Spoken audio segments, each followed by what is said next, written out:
नमस्कार। रेडियो रिमझिम से प्रस्तुत है स्थानीय हालचाल। पहले मुख्य हालचाल। मामले को लेकर टाल मटोल करने वाले अधिकारियों को डीएम ने लगाई फटकार। डुमरिया घाट पुल के निर्माण कार्य को लेकर कार्यादेश जारी, जल्द काम शुरू होने की उम्मीद। जिला नियोजनालय के नेतृत्व में 26 अगस्त को लगेगा जॉब मेला, 100 लोगों का होना है चयन। साप्ताहिक बैठक में डीएम ने की कार्यों की समीक्षा, अधिकारियों को दिए निर्देश। 62 लाख रुपए का ऑनलाइन ठगी करने वाला माझागढ़ से गिरफ्तार, कर्नाटक की पुलिस ने की कार्रवाई। स्थानीय हालचाल के इस अंक के साथ मैं अनिकेत मिश्र। अब हालचाल विस्तार से। गोपालगंज के जिलाधिकारी डॉक्टर नवल किशोर चौधरी ने आज अपने कार्यालय परिसर के समक्ष जनता दरबार का आयोजन किया था, जिसमें जिले के विभिन्न क्षेत्रों से फरियादी अपनी समस्याओं को लेकर पहुंचे थे और जिलाधिकारी को उन समस्याओं से अवगत कराया, जिसके निष्पादन के लिए जिलाधिकारी ने संबंधित अधिकारियों को निर्देश दिए। इसमें मुख्य रूप से भूमि विवाद, राजस्व, शिक्षा, ऋण, अतिक्रमण इत्यादि विषय पर अधिकांश लोगों ने अपनी समस्याएं दर्ज कराई। इस दौरान जिलाधिकारी ने टाल मटोल करने वाले पदाधिकारियों को कहा कि आवेदनकर्ता के समस्याओं को पूरी जवाबदेही के साथ सुनवाई करें, टाल मटोल की नीति ना अपनाएं। जिलाधिकारी के द्वारा एक एक कर सभी फरियादियों की समस्याएं सुनी गई और अधिकारियों को उन्होंने कहा कि टाल मटोल करने वाले अधिकारियों पर संज्ञान लिया जाएगा और कड़ा कदम भी उठाया जाएगा। गोपालगंज के सांसद डॉक्टर आलोक कुमार सुमन के पहल पर केंद्र सरकार के पथ परिवहन मंत्री नितिन गडकरी के द्वारा डुमरिया घाट पुल की योजना को मंजूरी दे दी गई थी और इसके लिए टेंडर की प्रक्रिया का काम तेजी से चल रहा था। परंतु सांसद डॉक्टर आलोक कुमार सुमन ने बताया कि अब टेंडर की प्रक्रिया पूरी करते हुए कार्यादेश भी जारी कर दिया गया है और अब उम्मीद है कि जल्द ही डुमरिया घाट पुल का जो अधूरा कार्य पड़ा हुआ है उसका निर्माण कार्य अब फिर से प्रारंभ हो जाएगा।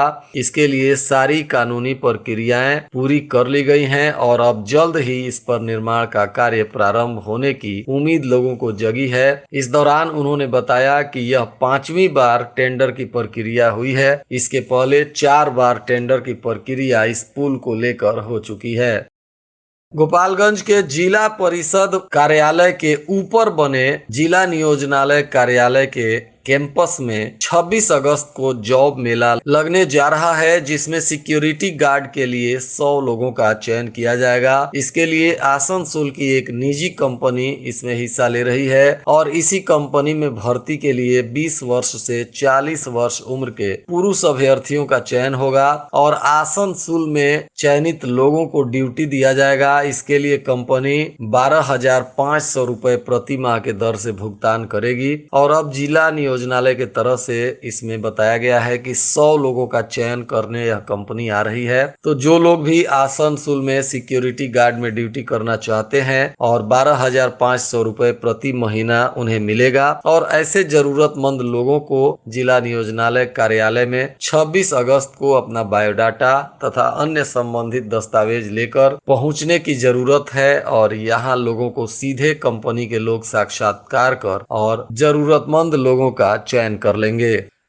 जिलाधिकारी डॉक्टर नवल किशोर चौधरी ने आज साप्ताहिक बैठक भी की, जिसमें CWJC और MJC वादों की विस्तृत समीक्षा की। बैठक में पदाधिकारियों को स्पष्ट डीएम ने हिदायत दिया कि किसी भी वाद में पदाधिकारी अथवा कर्मी की लापरवाही और कार्यालय की त्रुटि के कारण उच्चाधिकारी की व्यक्तिगत उपस्थिति होने पर संबंधित के विरुद्ध कठोर कार्रवाई की जाएगी। अतएव सभी पदाधिकारी लंबित CWJC MJC वादों में ससमय प्रति शपथ पत्र दाखिल करें। जिलाधिकारी ने नीलाम पत्र वादों की भी गहन समीक्षा की तथा सभी नीलाम पत्र पदाधिकारियों को कार्य प्रगति सुनिश्चित करने के साथ साथ अनुमंडल स्तर पर अनुमंडल पदाधिकारी और जिला स्तर पर अपर समाहर्ता को नियमित समीक्षा करने एवं उसकी जांच पड़ताल करने का भी निर्देश दिया।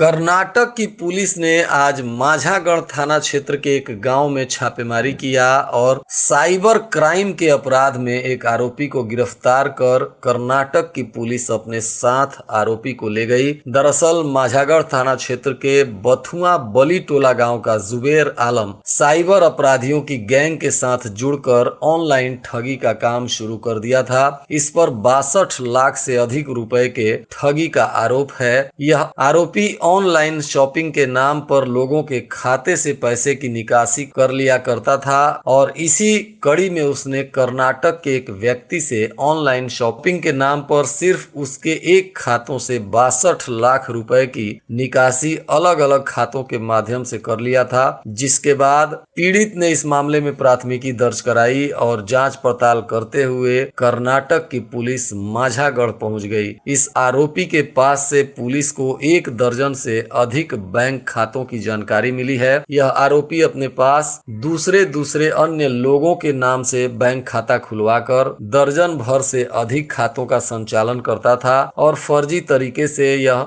इन खातों में लोगों के पैसे उड़ाकर डाल देता था और यहां से इसने पैसा निकालकर ठगी के मामले का एक बहुत बड़ा नेटवर्क खड़ा कर दिया था। इसकी गिरफ्तारी से पुलिस को और भी कई मामले सुलझने के तार दिख रहे हैं। दरअसल यह आरोपी कभी गांव में तो कभी पटना में तो कभी कलकत्ता में रहकर ऑनलाइन ठगी का काम करता था और इनका एक बहुत बड़ा नेटवर्क है जिसके माध्यम से ये लोग साइबर क्राइम करते हुए लोगों के पैसे उड़ा लिया करते थे। फिलहाल इस आरोपी को पुलिस ले गई है और अब इससे पूछताछ किया जाएगा। पूछताछ के बाद ही इसके और भी कई राज खुल सकेंगे। वहीं कर्नाटक की पुलिस जैसे ही माझागढ़ के इस गांव में पहुंची तो पूरे क्षेत्र में सनसनी फैल गया और फिलहाल पूरे क्षेत्र में इस बात की चर्चा जोर शोर से हो रही है। सिधवलिया प्रखंड सभागार में ग्राम पंचायत के नवनिर्वाचित जनप्रतिनिधियों का 3 दिवसीय गैर आवासीय प्रशिक्षण प्रारंभ कर दिया गया है। इसमें प्रखंड की पंचायती राज पदाधिकारी सर्वजीत कुमार ने प्रशिक्षण कैंप की अध्यक्षता की और अब 3 दिनों तक इन सभी नवनिर्वाचित जनप्रतिनिधियों को प्रशिक्षण दिया जाएगा ताकि ये लोग अपने क्षेत्र में किन किन तरह से सरकारी योजनाओं का लाभ आम जनता तक पहुंचाएंगे और इसके लिए इनकी क्या भूमिका होगी, इन सभी चीजों को बारीकी से पदाधिकारी और प्रशिक्षक मिलकर इन्हें समझाएंगे। हथुआ प्रखंड के कुसौधी केन यूनियन का भी चुनाव संपन्न हुआ। इस दौरान निर्विरोध रूप से कुसौधी केन यूनियन के अध्यक्ष विनय शाही को लोगों ने चुन लिया और विनय शाही के चुनाव होने के बाद स्थानीय सभी गणमान्य लोगों ने उन्हें बधाई और शुभकामनाएं दी। पंचदेवरी के प्रखंड सभागार में मुख्यमंत्री ग्राम परिवहन योजना की बैठक हुई जिसमें परिवहन पदाधिकारी मनोज कुमार रजक ने हिस्सा लिया और उन्होंने बैठक में कहा कि पंचदेवरी के 9 पंचायतों में 63 वाहन खरीदने का लक्ष्य निर्धारित किया गया है, जिसमें अभी तक 39 वाहन ही खरीदा गया है। इसको लेकर कार्य में लापरवाही बरतने वाले सेमरिया, खालगांव, सिकटिया और बनकटिया के विकास मित्रों का वेतन अवरुद्ध कर दिया गया है। वहीं भगवानपुर पंचायत को भी लक्ष्य के प्राप्ति के लिए 7 दिनों का समय दिया गया है। पूरे प्रखंड में लक्ष्य 30 अगस्त तक पूरा करने को निर्देश दिया गया। भोरे पुलिस ने लखराव नहर के पास दुकान में बैठे दलित उत्पीड़न के आरोपी को गिरफ्तार कर लिया, जिसके बाद पूछताछ करते हुए न्यायिक हिरासत में जेल भेज दिया गया है। यह आरोपी भरपटिया गांव का छठू यादव है, जिस पर 14 अगस्त को दलित उत्पीड़न के एक मामले को लेकर प्राथमिकी दर्ज की गई थी और तभी से यह फरार चल रहा था।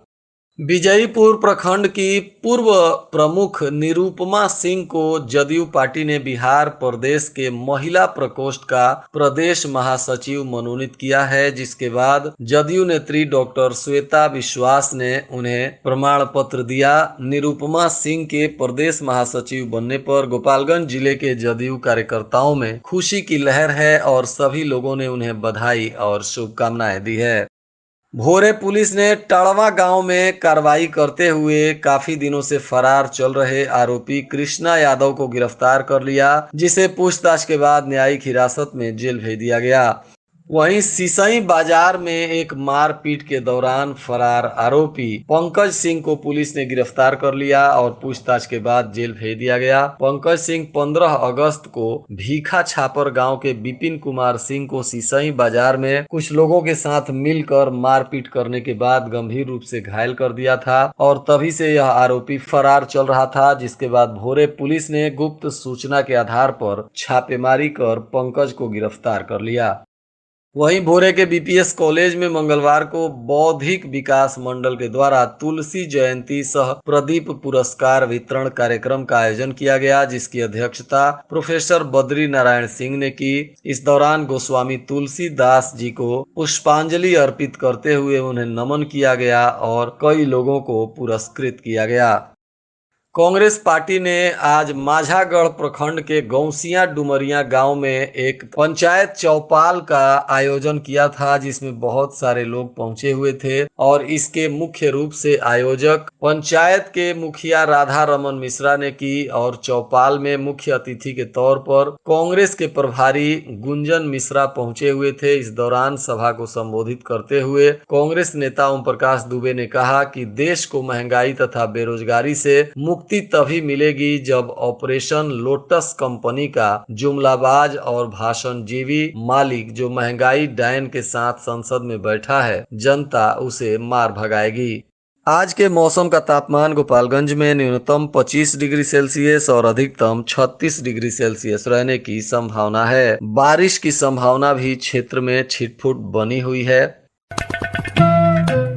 अंत में मुख्य हालचाल एक बार फिर। मामले को लेकर टाल मटोल करने वाले अधिकारियों को डीएम ने लगाई फटकार।